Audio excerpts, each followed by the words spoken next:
entries necessary to the end of the current year. So the first one says Gadget Store purchases $2,000 of inventory on account. Jack, why don't you take that one? It would be debit inventory, credit accounts payable. Yes. Okay. Second, the store sells inventory for $600 cash that it had purchased for $450. So this one is a little unique. We haven't had one exactly like this before. Probably you know about part of it, and that is the debit to cash and the credit to sales. But this one has a little bit more information in it and a little bit more we need to know, because hopefully you understand that stores don't sell to the customers for the same price that they pay. So what this is saying is that the store purchased the item for $450 and then turned around and sold it to a customer for $600. So when the store purchased the item, it would have debited inventory and credited cash or however it paid for it. Okay, accounts payable. So now when we're selling the item, not only do we need to record the sale, but we need to remove that item from inventory. So I'm going to show you that one since we haven't had that one before. Okay, so it's a compound entry. If you made two separate entries, which you might have figured out, to debit cash for $600 and credit sales for $600, and then right behind it, debit cost of goods sold and credit inventory for $450, then I would have counted that correct. It's really one transaction. When the customer purchased it, we sold it to them and took it out of inventory. It's kind of simultaneous. But if you did them as two separates, you can see that the result would be the same. So at this stage, I would have counted it correct. Yes. Shouldn't the cost of goods sold and cash? No, because cost of goods sold is a, oh, you mean in the order that they're up here? Yeah. It doesn't matter because these are debits and these are credits. So these two have to go first and these two second, but you could have had cost of goods sold above cash. Okay. You could have had sales above inventory, as long as the two debits come before the two credits. So there's not a problem with the order of these two. You could have flipped them. For some reason, I like to do it like this.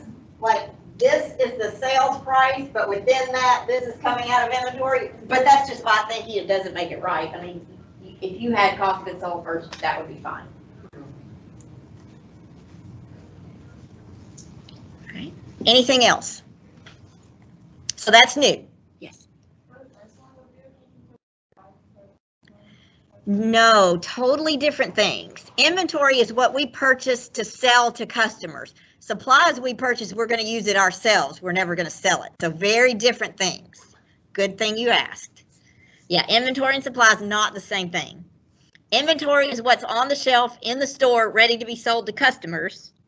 Supplies are things that we buy to use ourselves. They'll never be sold. Anything else? Okay. Number 3, Gadget Store receives and pays its phone bill. Who have I not called on yet? Malcolm. No, Mac. Sorry, you're Malcolm. He's Mac. I just said phone bill, debit and cash. Okay, is phone bill an account? No, it's just a thing. It's a noun, but it's not an account. What would we call it? What I called it. Probably not utilities, because phones and utilities aren't really the same thing. But we do need an expense word. So I call it phone expense. Typically, a business would have more than one kind of phone expense, right? You probably have some kind of cell phone, satellite phone, something. And you'll probably also have the office phone where the calls come in at the reception desk. So phone expense would be an appropriate title for that. Okay, number 4, Gadget Store receives its phone bill and files it for later payment. Jeff? No. Andrew? I'm having a terrible time with names today. Number 4.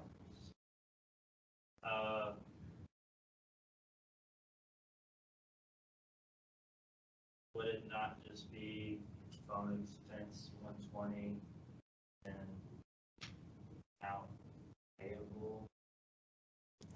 Yes, it would be something like that. Probably not accounts payable, because think about what is the definition of accounts payable? It's where we have a charge account where we buy things from our suppliers. Okay, so probably we would have a payable set up just for the phone bill or just for the utility bill. So would that, Professor, Yes, I'm listening. would that mean like phone payable would be like a completely separate account that like we paid off of? Phone payable is where we have a bill to pay the phone that we know about it, but we just haven't paid it yet. So when we do our financial statement, we have to get that on the liability section of the balance sheet.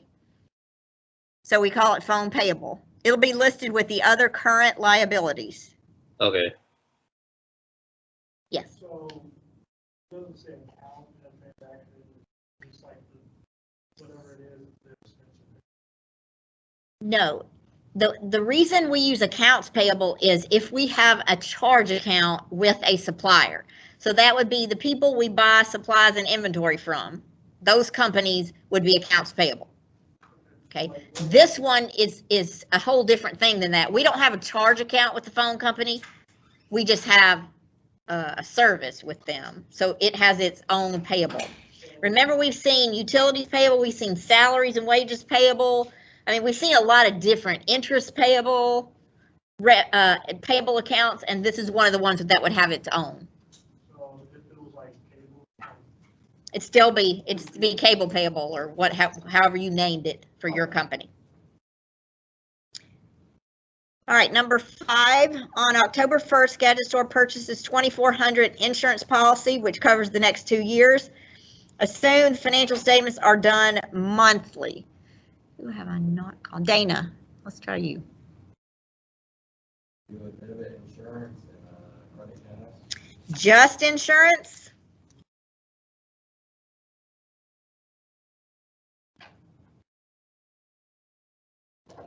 I have to mark it wrong if you debit insurance. Can you tell me why?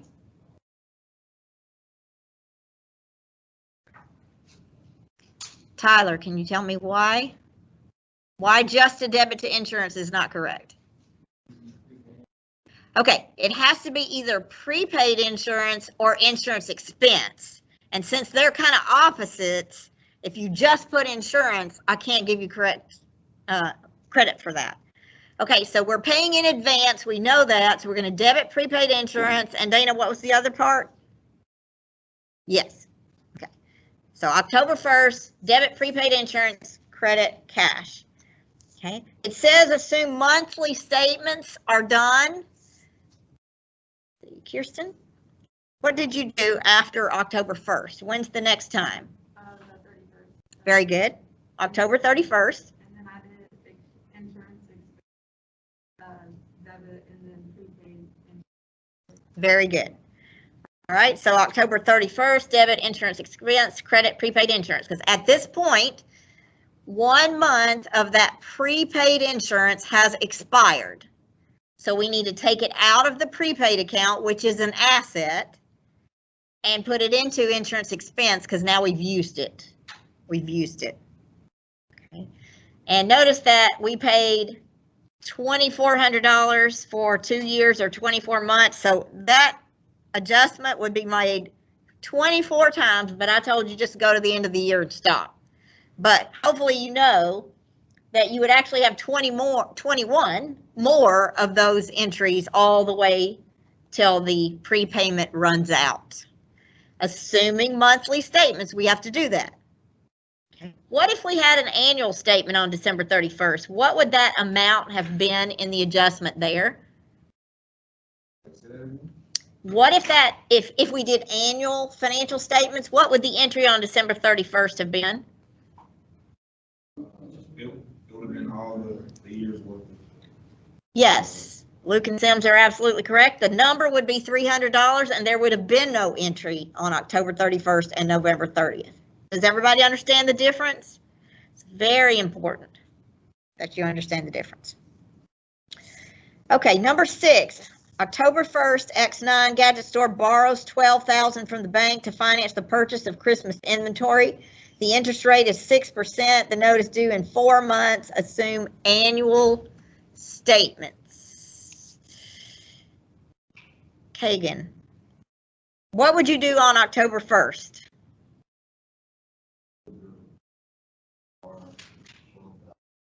Okay, and how do you do that? Never when we're borrowing from a bank will there be an account involved, because bank accounts don't let you have a charge account. You just come get money anytime you want. It doesn't work that way. They're going to make the borrower always sign a promissory note. So what's it going to be? Notes payable, yes. And that will be debit or credit. That would make it go down. Is that what we want to do?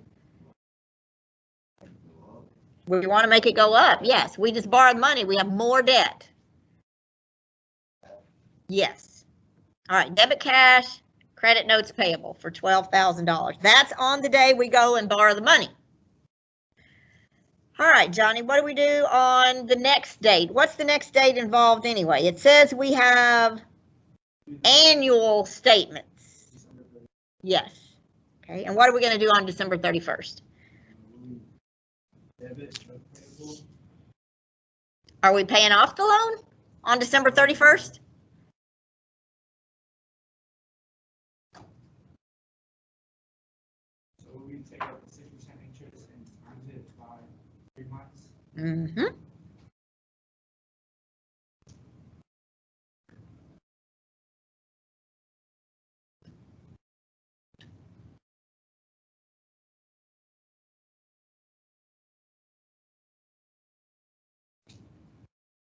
Anybody got a number? I'm not trying to rush you, Johnny, but our hour is so limited. Can somebody help out with the number? 180. 180. Very good. Okay, so the calculation there is just like this one, only this is 12,000 times 6% times 3/12, and that's where we get this number. Too far. 180. No, I do not want to talk to Cortana. Go away, go away. I can learn to understand you much better if I can get familiar with the way you talk. I need your permission to help. I don't see an X. How do we get rid of her? Go away, Cortana. Right outside of it.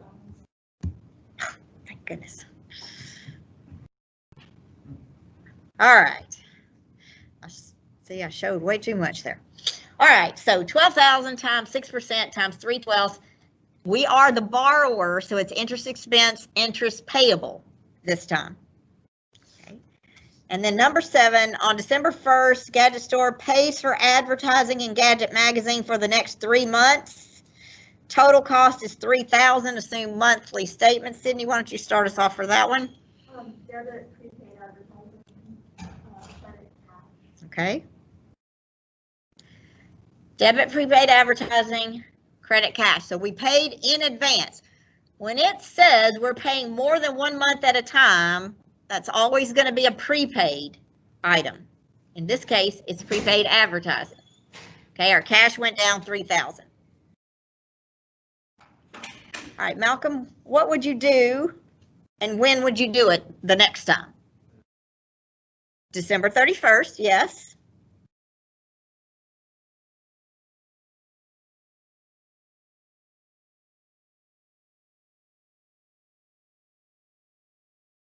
Debit, advertising expense, and credit.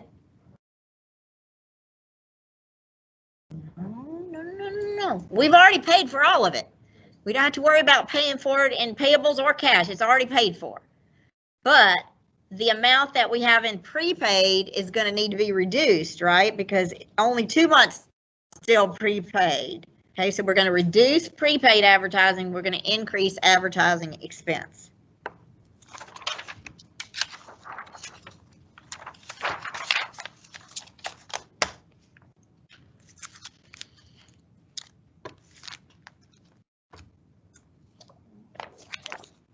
All right, you also had a finished problem 3, but we're going to hold that for a moment and go on to new material because you have a quiz on Wednesday on chapter 5.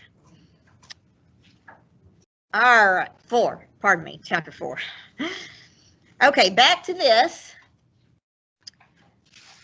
The last thing that we don't know how to do yet, this is on page 39. Well, actually, that's page 38, I think, of your course packet, page 38. All right, so the full accounting cycle involves the last 2 steps, which we haven't done yet: journalize and post the closing entries and prepare the post-closing trial balance. So that's where we're going to learn to do right now. So go to the top of page 39, the closing process, Now, the first thing you see there is there are 2 types of accounts on the adjusted trial balance, permanent and temporary ones. The permanent accounts are assets, liabilities, and equities. The ones that you would find on the balance sheet are permanent. That means that they roll over from period to period. So if you had a building in December of 2020, you would still have it in January of 2021. It doesn't disappear overnight on December 31st. Okay, and so that's called permanent. They stay there until, say, you sell the building. The same with cash. We have cash in our bank account. It doesn't disappear on December 31st and we have to start over with 0 cash every January 1. It's still there. Debts, liabilities, we have them on December 31st. They do not disappear, unfortunately, on December 31st, and you get to start at 0 on January 1. Those debts, those liabilities, they're still there. And the investments of the owners also still there. Okay. On the other hand, there are some accounts that are temporary, and what that means is they only last for a period, and those are the income statement accounts and dividends. So revenues, we start at 0 every year. They build up until we get our total revenue for the year, and then we close it out to 0 and start over for the new year. The same with expenses. Expenses build up all year long. End of the year, we do our financial statements, we wipe it to 0, and we start over. And you should be able to understand that that's necessary, because if we don't, just think about a company like Coca-Cola that's over 100 years old. If they never cleared out their expenses, their income statement would show expenses in, I can't even imagine, in the trillions probably. But it would be meaningless because it would go all the way back 100 years and we don't even know what that number means. So every year we want to learn how much net income or net loss we have. We need just the revenues and expenses for that 1 year, not for our past history. Okay, so those accounts are considered temporary. Dividends is also temporary. We close it back to 0 every year and then start over with 0 in the new year. Okay, so the closing process causes 2 things to happen. The temporary accounts, which are revenues, expense, and dividends, are closed, meaning they are shut down to 0 so that we can start fresh in a brand new year. And secondly, the income or loss period is transferred into retained earnings, because that's where we accumulate the earnings that have not been paid out as dividends. Okay, so the process is very simple. Closing takes 3 journal entries. 3, much simpler than adjusting, and they're the same every single time. First, we debit each revenue account for whatever is in it for its current balance, and then credit retained earnings for the total. That's the first entry. The second entry is to credit each expense account, debit retained earnings for the total. Debits always come first. And lastly, if we had dividends, we'll debit retained earnings and credit dividends. Okay. If we didn't have dividends for the company, then we'll only have 2 entries. Close the revenues, close the expenses. That's all. Have you ever heard anybody talk about their job and say, we're real busy right now, we're in the month-end closing or year-end closing? If you've ever heard anybody say that, a lot of people do say that in business. This is what they're talking about. They're closing out 1 year and starting fresh for a new year. So there are some accounting things that have to be done. All right, if you move on to the next page, you have an example. All right, so here's an adjusted trial balance. The adjusted trial balance is prepared when? After we've done the adjusting entries, before we do the financial statements, right? Okay, so these are the numbers that were used to create the financial statements. And these are the numbers we will use to do our closing entries. Okay, so the first thing we do is identify which of those are permanent and which are temporary, because the permanent ones we leave alone, don't do anything to them. The temporary ones we want to go through the closing process with. So if you start at the top and work your way down, and the adjusted trial balance has been created correctly, you should have the assets first, which we have two, cash and supplies. They're permanent, leave them alone. Then we have accounts payable, that's a liability, permanent, leave it alone. Capital stock and retained earnings are equity, they're permanent, leave them alone. Next one, we have two revenue accounts, service revenue and cleaning supply sales. Okay, they're both revenue accounts. Those are temporary. So our very first journal entry for closing is going to be to debit service revenue for whatever's in it. If you look up there, it's a credit of 1,000, so we're going to debit it for 1,000. Also, we have cleaning supply sales. It's a credit for 500. We're going to debit for 500. And whatever they add up to, we're going to credit retained earnings. Okay. Now, hopefully you understand that, let's just take the first one. What is it? A service revenue? Okay, it had 1,000 in it on the credit side after we adjusted, and that's what appeared on the financial statement for that. When we make that closing entry right there at the bottom, debit service revenue for 1,000, do you see that now there's 0 in this account? If you put a debit of 1,000 and a credit for 1,000 in the same account, it wipes it out, it's 0. And that's what we're trying to do. Okay, next we have expenses. We have two, rent expense and salaries expense. Expenses are debits, and they are here. So to wipe those out, what do you think we're going to do? We're going to have to credit rent expense for 300, credit salaries expense for 400. The debit always goes first though, so we're going to go ahead and put retained earnings in. We don't know that it's 700 until we get the two credits in, and then we'll add it up and put the difference. Okay. So we always flip it from his adjusted trial balance. Yes, if it's a credit, in order to close it, you have to debit. If it's a debit, in order to close it, you have to credit. And then whatever you need on the other side to balance the entry, it goes to retained earnings. And then dividends, you can see, is a 200 debit. So to get rid of that one, we know we're going to credit for 200 and debit retained earnings. Okay, 1, 2, 3. These are your 3 closing entries, and you won't even have the last one if the company didn't pay dividends. So you'll only have 2. Okay, please listen to me carefully. Every single time I give a test on closing entries, someone or some group of someone's will debit service revenue, credit retained earnings for 1,500, and then make another entry. Debit cleaning supply sales, credit retained earnings for 500. No. In other words, they'll make a separate entry for every single one. Every semester somebody does it. It's not done that way. You close all the revenues together, close all the expenses together, and then close dividends. And they should be in that order. Yes. So we put so we originally have our initial journal, and then after we do the Adjusting entries? so yeah, after we do the adjusting entries, then after we do pretty much everything, then at the end of the journal, that's what we put. Yes. Okay. Yes. So he's asking in the journal, the same journal, you have all the transactions that happened all year. Then you have the adjusting entries before you do the financial statements at the end of the year. And then you'll have the closing entries last in the journal for the year. And then we'll start over for a new year.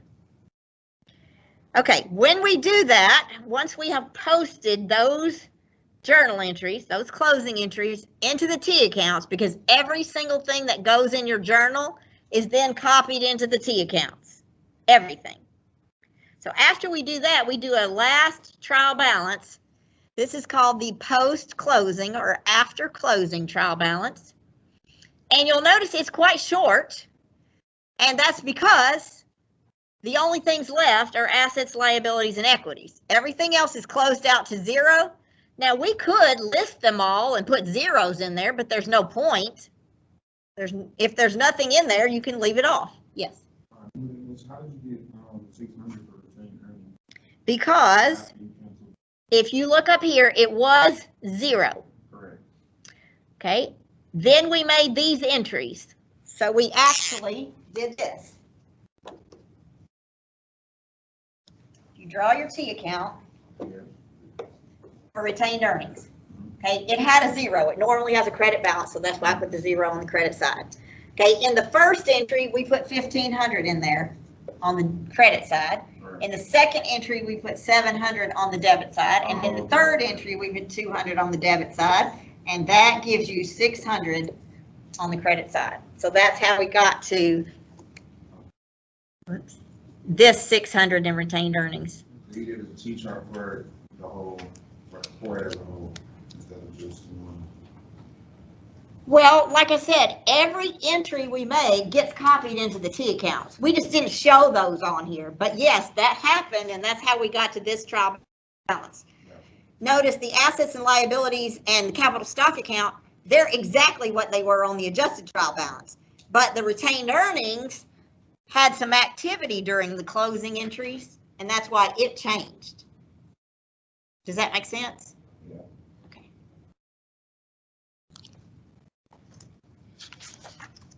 All right. Yes. Oh, one more question. So we don't post the adjusting entries on the first zero. Yes, we post every entry you make in the journal. Next is copied or posted into the T accounts, which is represented the ledger. Every time. So every time you make an entry, it's going to get posted into the T accounts, and it's going to end up on a trial balance. Okay, well, I was trying to like ask, so when we, like before how we just have prepaid insurance and then cash, and then we would just like, then we would make the T charts and then account or trial balance and retained earnings and everything.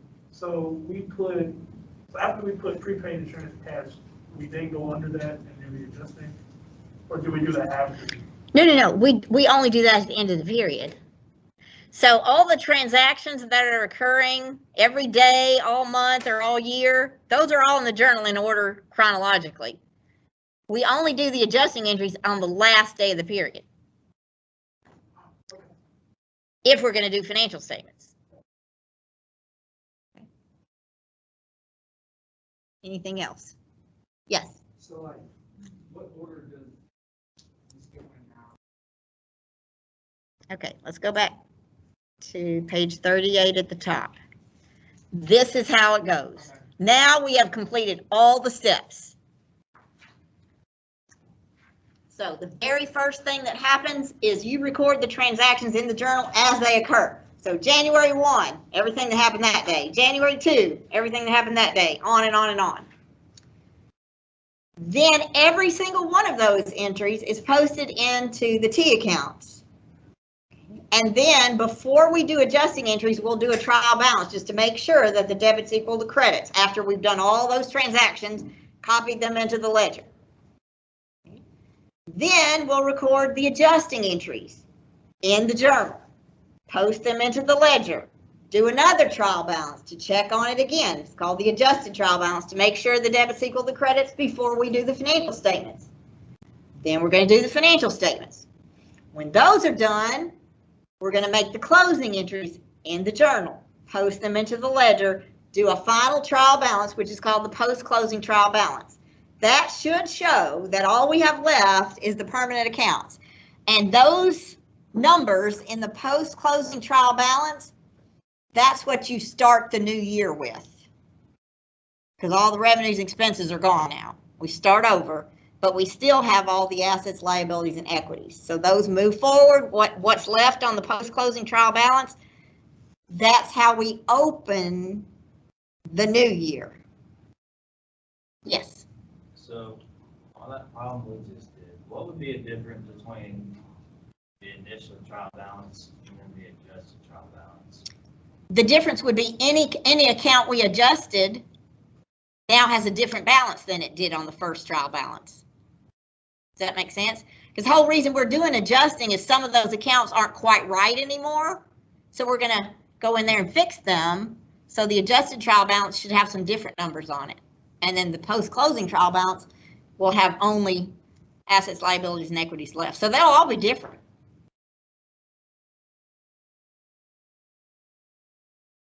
Other questions? Okay, I want to go ahead and talk about the quiz for just a second, and then we've got just a few minutes. We'll go back and finish up problem 3 that you were supposed to do for homework. You have a quiz on Wednesday on chapter 4. Okay, I will let it happen approximately halfway or whatever is a good point through the class. So we won't take it first thing because I'm going to give you some more homework because obviously you need some practice. So we'll take the quiz electronically on Connect, so bring your laptops. And it will be on chapter 4. Anything in chapter 4 is fair game. Really, there's only 2 major things there.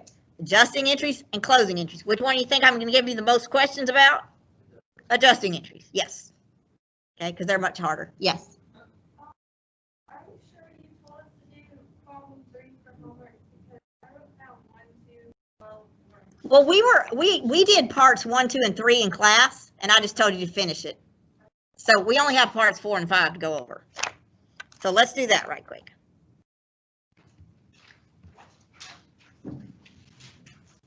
Unless I am sadly mistaken, but I have written down that we went through parts 1, 2, and 3 on problem 3.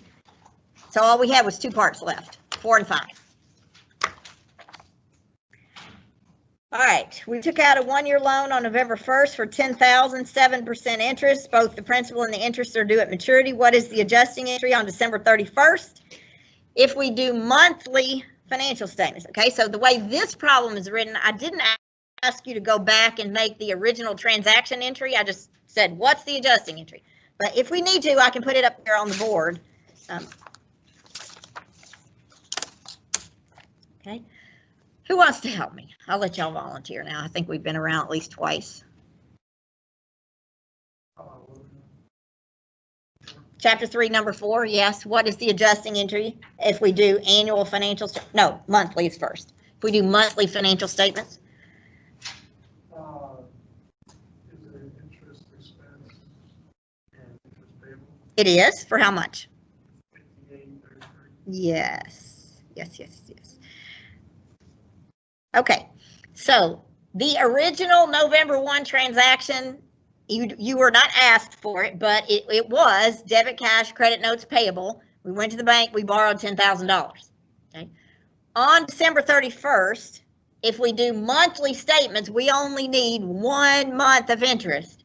So the calculation is principal times rate times time, 10,000 times 7% times 1/12, and that gives you 58.33. And I think again it's rounded. It was 333 to infinity, I'm sure, and I just chopped it off at 33 cents. Okay. Any questions about that? Remember, if you're doing monthly statements, you will never be calculating more than 1/12. All right, then it says, what would the adjusting entry be if we do annual financial statements? Who wants to take that one? Okay, Jack? It'll be the exact same thing, except it'll be 116.66. Yes. So you'll just double it. Yes. Okay, so if you wanted to calculate it again, this time, because we did not do financial statements at the end of November, we have to go all the way back to the day of the loan, November 1st, and do the adjustment for all of November and all of December, 2 months. So it's 2/12 or 116, and I rounded, I'm sure, again, to 67 cents. Right. Everybody understand the difference between monthly and annual adjusting? Okay, because you have to watch your problems very carefully to make sure you're being asked about a month or about a year. And usually when you're asked about a year, you're actually calculating some amount less than a year, like in this case, 2 months.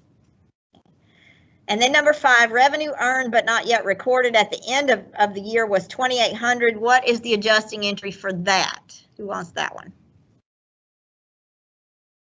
Would that be accounts receivable? Yes, yes, this is the one that it actually looks like a transaction because we do have transactions that look like this. And if it were a transaction, we've already had one today. It said we sent a bill to so-and-so because we finished their work and we debited accounts receivable and credited service revenue. Okay, but it's also the case if we've done some work that we haven't sent a bill for yet, but we finished the work, then we've earned the revenue and it needs to be recorded before we do the financial statements.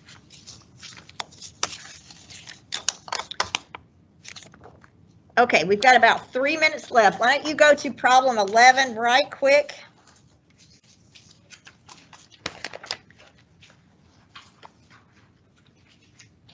And just see if you know how to do the closing entries there.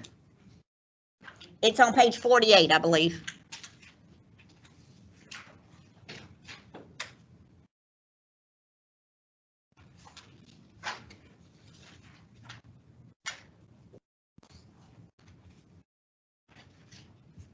That's the wrong one.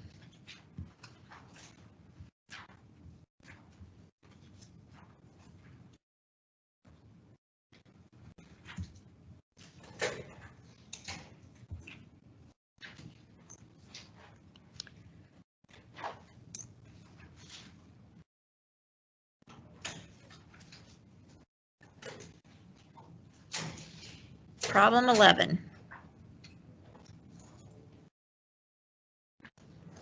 And what do we need to know first?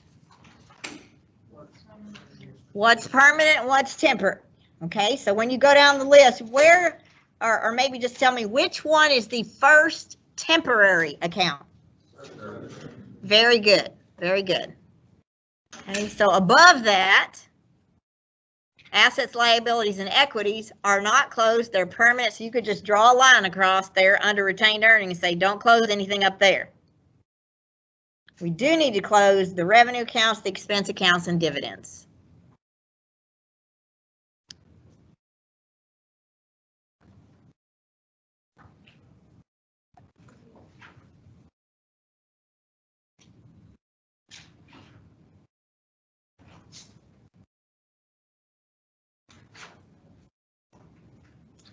Question?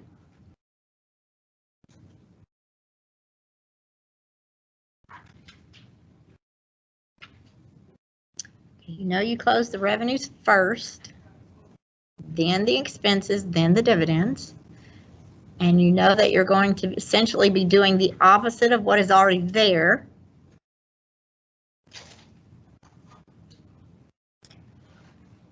And then balancing the entry with retained earnings.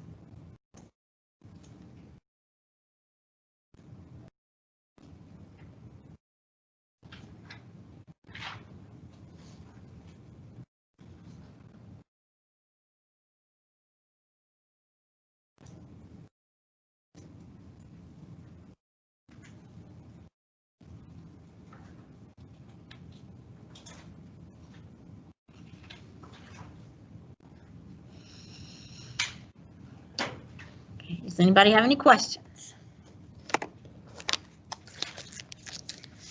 All right, so write this down for homework.